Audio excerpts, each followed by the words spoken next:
قوم کی تربیت کی جائے, قوم کو پراپر ایجوکیشن دی جائے, اس میں اویئرنیس پیدا کی جائے, اس طرح کی اگلی سچویشنز پیدا ہی نہ ہوں. لوگ جو گورنمنٹ کی انسٹرکشنز ہیں سیکشن 144 کے تحت انہوں نے جو پابندیاں لگائی ہیں, جو بھی لاک ڈاؤن, پہلے کمپلیٹ لاک ڈاؤن تھا, اب اسمارٹ لاک ڈاؤن ہے, تو جو بھی پابندیاں سب کے علم میں ہیں لوگ ان کو وائلیٹ نہ کریں.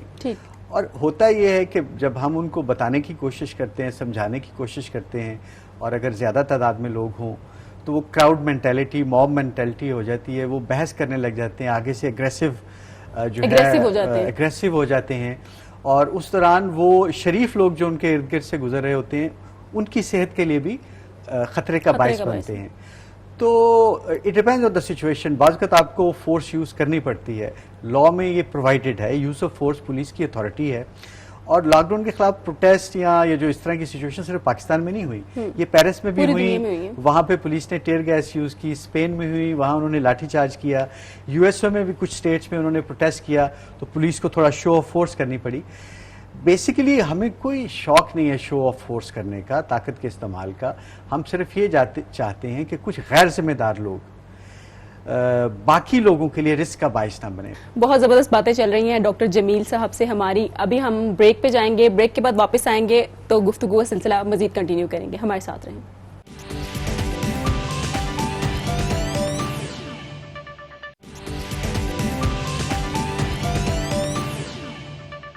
Welcome back after the break. ناظرین, additional I G P C T D Sindh Jamil Ahmed صاحب ہمارے ساتھ موجود ہیں.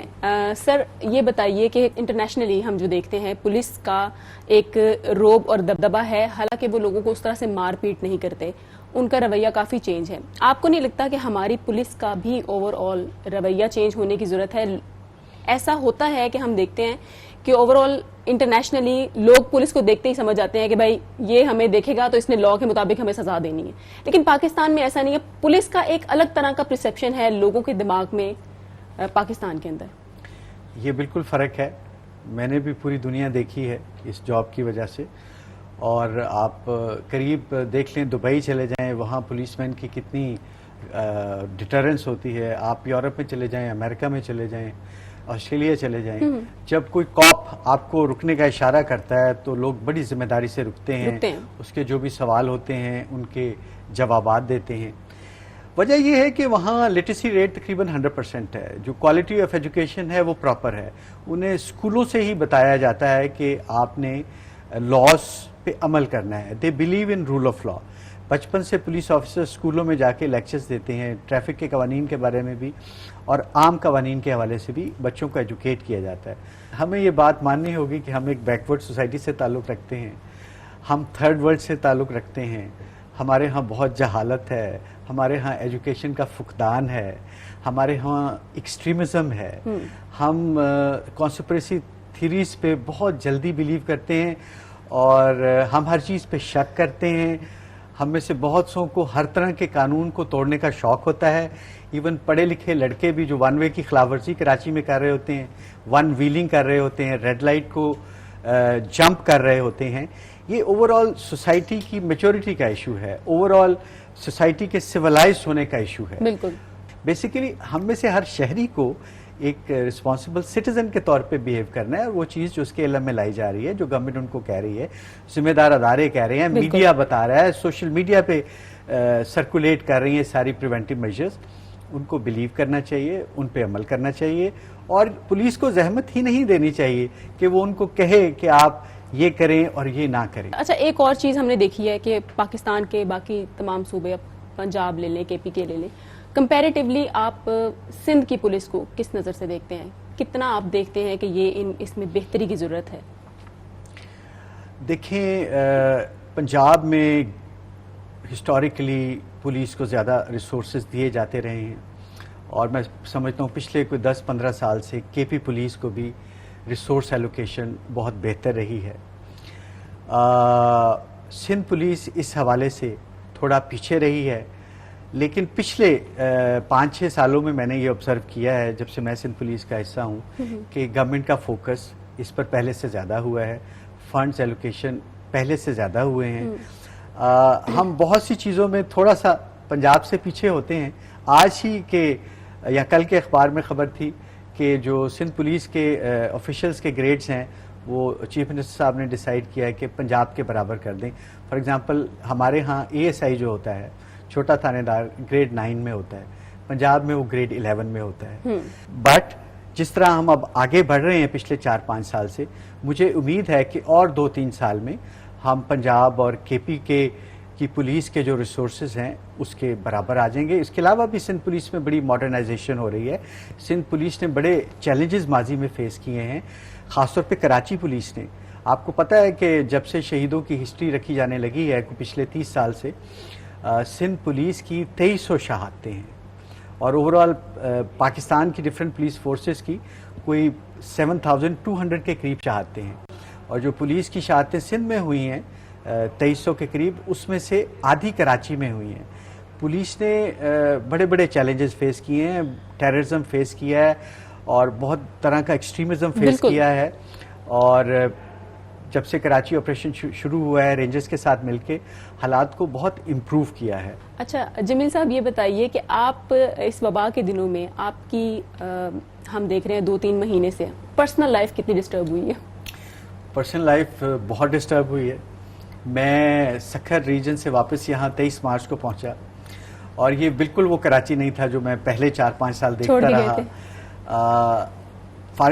اسپیشلی رمضان کے دوران ڈیلی افطاری ہوتی تھی اور پھر گریجولی سحریاں بھی شروع ہو جاتی تھی, بہت گیٹ ٹوگیدر ہوتے تھے, بڑی رونق ہوتی تھی. بہت. میں جب سے آیا ہوں سڑکیں ویران تھیں, کوئی ڈنرز نہیں ہو رہے, کوئی فنکشنز نہیں ہو رہے, کوئی پروگرام نہیں ہو رہے, اور لوگ ایک دوسرے سے خوفزدہ سے ہیں. جن کو پتہ ہے کہ کرونا کیا ہے اور کیا کر سکتا ہے وہ بڑی احتیاط کر رہے ہیں. دفتروں میں بالکل ہمارے فالتو کسی کا آنا جانا نہیں, جس کو کوئی بڑی ایمرجنسی ہوتی ہے صرف وہی آتا ہے. 200 سے ملاقاتیں ویڈیو کال کے تھرو ہوتی ہیں, پہلے ان پرسن ہوتی تھیں.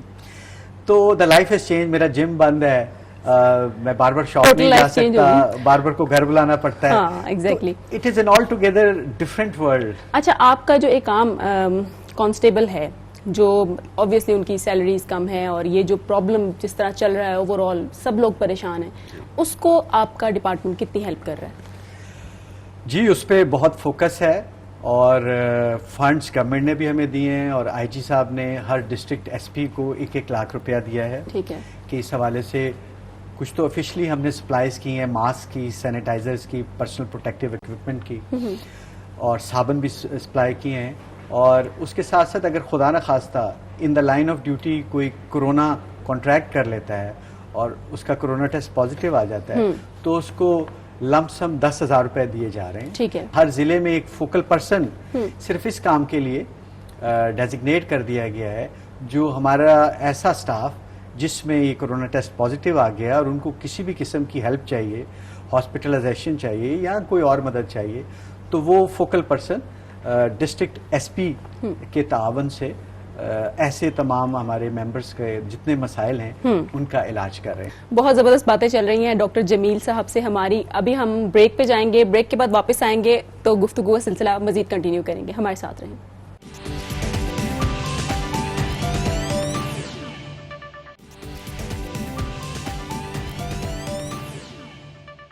Welcome back after the break. ناظرین, additional IGP CTD Sindh Jamil Ahmed صاحب ہمارے ساتھ موجود ہیں. سر یہ بتائیے کہ کرونا کی وبا کے دنوں میں آپ کے بہت سارے آفیسرز جو ہیں وہ ڈیورنگ دا ڈیوٹی ان کو اٹیک ہوا کرونا کا اور وہ شہید بھی ہوئے, ان کے بارے میں تھوڑا سا بتائیں. جی ابھی تک کوئی 150 کے قریب ہمارے افسران اور جوان ہیں جو پازیٹیو قرار پائے گئے ہیں کرونا ٹیسٹ کے نتیجے میں, اور ہمارے 6 افسر اور جوان اب تک شہید ہو چکے ہیں, اور پورے پاکستان میں 1 درجن سے زیادہ پولیس افسران in the line of duty corona کی وجہ سے شہید ہو چکے ہیں, اور سینکڑوں جو ہیں انہوں نے اس وائرس کو کانٹریکٹ کیا ہے. آپ کی بڑی خدمات ہیں, آپ لوگ فرنٹ لائن واریر ہیں, جس طریقے سے آپ لوگوں کو ہینڈل کر رہے ہیں اور جس طرح سے لوگوں کو کنٹرول کیا جا رہا ہے, یہ بہت بڑا کام ہے. سر آپ کا بہت بہت شکریہ, آپ میرے پروگرام میں آئے. Thank you very much. It was pleasure being with you, اور thank you for having me in this program. Thank you sir, thank. ناظرین, آپ نے ڈاکٹر جمیل احمد کی گفتگو سنی. اب میں آپ کی ملاقات کرواؤں گی 2 ایسے نوجوانوں سے جن کا جذبہ اور ان کا کام ہماری قوم کے لیے باعث فخر ہے اور نوجوانوں کے لیے رول ماڈل ہو سکتا ہے. آج ہماری اس خصوصی نشست میں ہمارے ساتھ موجود ہیں منیم اور رافع. یہ دونوں نوجوان طالب علم ہیں، لیکن یہ نوجوان وہ کام کر رہے ہیں جسے سن کر آپ بھی دل کھول کر انہیں داد دیں گے۔ سب سے پہلے میں منیم کے بارے میں آپ کو بتا دوں کہ یہ ہر روز سینکڑوں افراد کو رمضان کے مہینے میں راشن، کھانا اور افطاری تقسیم کر رہے ہیں، اور رافع بھی اسی طرح لوگوں تک ان کی ضروریات زندگی کا سامان اس مشکل حالات میں پہنچا رہے ہیں۔ یہ سب کچھ ہم سنیں گے ان سے، انہی کی زبانی۔ آپ کو پروگرام میں ویلکم کہیں گے۔ شکریہ آپ لوگوں نے وقت نکالا۔ آپ ہمیں بتائیے کس طریقے سے آپ لوگوں کی بہت ہیلپ کر رہے ہیں، جب ہم دیکھ رہے ہیں کہ اتنا زیادہ حالات خراب ہیں، لوگ بہت پریشان ہیں، تو کیا طریقہ کار ہے جو آپ نے اختیار کیا؟ اور سب سے پہلے تو آپ لوگ مجھے یہ بتائیں کہ اتنی چھوٹی ایج میں آپ لوگ اتنا بڑا کام کر رہے ہیں، بہت ہی قابل تعریف ہے یہ، کس طرح سے خیال آیا آپ کو یہ کرنے کا؟ بس جب سے لاک ڈاؤن سچویشن اسٹارٹ ہوئی ہے، ہم یونیورسٹی لیول سے بلانگ کرتے ہیں، جاب بھی ساتھ ساتھ چل رہی ہے، تو جب سے لاک ڈاؤن اسٹارٹ ہوا تو گھر پہ تھے، اور پھر اس بات کا خیال آیا کہ لوگوں کو کافی ضرورتوں کا سامنا کرنا پڑ رہا ہے اس کے اندر، تو بس جب سے الحمدللہ گھر سے نکلے اور لوگوں کی خدمات انجام دے رہے ہیں جب سے، اور بس۔ آپ کے غالباً کوئی این جی او بھی ہے؟ جی، Asiya Lodhi welfare trust. Okay, یہ ہم دوستوں نے مل کے ہی بنائی تھی ایک این جی او، ٹھیک ہے، چھوٹی سی، اور اس سے فرسٹ ہم نے راشن ڈسٹریبیوشن کیمپین اپنی اسٹارٹ کری، جس کے اندر ہم نے ابھی تک اچھی خاصی کوانٹٹی میں راشن ڈسٹریبیوٹ کر چکے ہیں۔ ٹھیک ہے، پھر وہ ختم نہیں ہوئی تھی، چل ہی رہی تھی وہ، لیکن پھر رمضان آ گیا، تو ہم نے اس کے ساتھ سوچا کہ ہم اپنا افطاری کیمپین شروع کرتے ہیں، تو اس میں افطاری ہم لوگوں نے پھر اسٹارٹ کری، 120 لوگوں سے اسٹارٹ کری تھی، آج الحمدللہ ہماری 1000 سے اوپر کی کاؤنٹنگ ہے، جس میں ریگولر بیسس پہ ہم لوگ جو ہے نا ڈور ٹو ڈور جا کے ڈلیور کر رہے ہیں۔ اچھا رافع، اگر میں آپ سے پوچھوں، آپ تو بہت چھوٹے ہیں، مطلب ابھی کیسے آپ کو کیسے خیال آیا یہ سب کرنے کا؟ اتنے بڑے لیول پہ آپ لوگوں کی ہیلپ کر رہے ہیں کراچی میں۔ دیکھیں لیول کا تو نہیں پتہ، کیونکہ ہم نے شروع تو یہ 5 سال پہلے کیا تھا، جب ہم اور بھی چھوٹے تھے، 16 سال کے کچھ بچے تھے ایک اسکول کے، اور ہم نے بس اپنی حیثیت کے حساب سے پاکٹ منی سے افطاری سے شروع کیا تھا، ٹھیک ہے، اور سحری اور راشن اتنا ہم سوچتے نہیں تھے، لیکن الحمدللہ وتھ ٹائم ہم نے جو رمضان کے راشن ہوتے ہیں جس کے اندر آپ کو شربت وغیرہ بیسن والی چیزیں وہ بھی بانٹے، ہم نے افطاری بھی بانٹی، الحمدللہ لوگوں کا جذبہ تھا، دوست ساتھ جڑے، لوگ ساتھ جڑے، والدین کا سپورٹ تھا، ٹیچرز کا بہت سپورٹ تھا، کافی اسکول سے مدد ہوئی، اور الحمدللہ آج کل ہمارے آپریشن کو 60 دن ہو جائیں گے۔ اچھا یہ بتائیے کہ آپ کی ہیلپ کون لوگ کر رہے ہیں؟ کون سے ایسے مخیر حضرات ہیں جو آپ کی مدد کر رہے ہیں، آیا کر رہے ہیں یا نہیں کر رہے؟ مینلی تو رینڈملی ایسا کوئی نہیں ہے کہ ہمیں بس اکاؤنٹ میں جو ہے نا ہیلپ ہو جائے گی، لیکن کچھ لوگوں نے آٹا لا کے دے دیا، چاول لا کے دے دی، ورنہ مینلی جو ہے وہ ہماری فیملی، ٹیچرز، دوستوں کے دوست، قریبی لوگوں سے ہی مدد ہوتی ہے، کہ ہر کسی کا فائنانس دیتے ہوئے اتنا اعتبار نہیں ہوتا کہ ہم کہاں یہ چیز دے رہے ہیں، تو ہم چاہ رہے ہیں لوگ خود بھی کریں،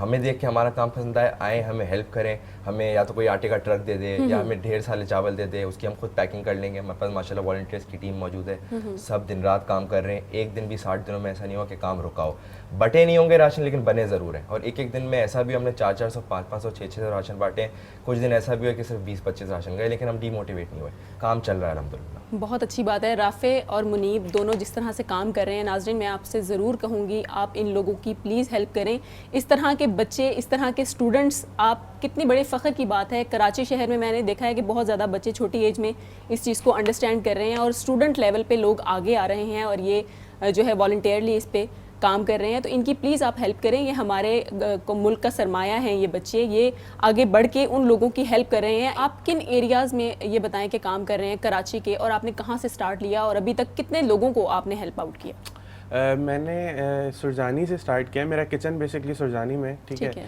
اور میری زیادہ تر کوشش یہ تھی کہ میں جو گوٹ کے علاقے ہیں وہ کور کر سکوں، تو الحمدللہ میں نے گوٹوں میں جا کے سٹارٹ کیا، اس کے بعد بڑھتے گئے، ابھی بھی میں گلشن میں بھی ڈرائیو کر رہا ہوں افطاری اور رات کے کھانے کی، اور ناظم آباد میں بھی کر رہا ہوں، مطلب سرجانی سے نکل کے جو بیچ کے علاقے آتے ہیں سب کور کرتے ہوئے گلشن تک میں آ چکا ہوں۔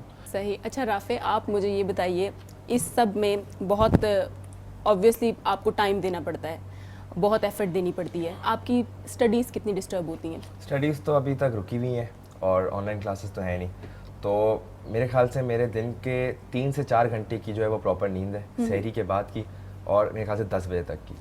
تو اس کے بعد کیونکہ آبویسلی اتنی بڑی ہیلپ لائن نہیں ہے, نہیں تو ہمارے خود کے پرسنل نمبرز ہیں, دن رات کالیں آ رہی ہیں مانگنے والوں کی, دینے والوں کی, ضرورت مندوں کی, کوئی مستحق ہے, کوئی سفید پوش ہے, ہر کسی کا ایک اپنے حساب سے خیال رکھنا ہے. تو کالیں بھی آتی ہیں, پھر کام پہ بھی جانا ہے, راشن کا بھی سامان دیکھنا ہے, افطار کا بھی سامان دیکھنا ہے, سحری کے لیے پھر رات کو دیکھنا ہے. تو پریشر بہت ہے, لیکن بس لوگوں کی مدد چاہیے. ماشاءاللہ سے والنٹیئرز بہت ہیں ہمارے پاس, لوگوں کا اور طریقے سے سپورٹ بہت آ رہی ہے, مین فورس, لیبر فورس ہمارے پاس ہے. بس ہمیں لوگوں کی آئٹمز وائز یا پھر ایک معاشی جو ہے فائنانس مانیٹری ٹرمز میں سپورٹ چاہیے. اچھا, اندر آپ کو کیسا فیل ہوتا ہے یہ سب کر کے؟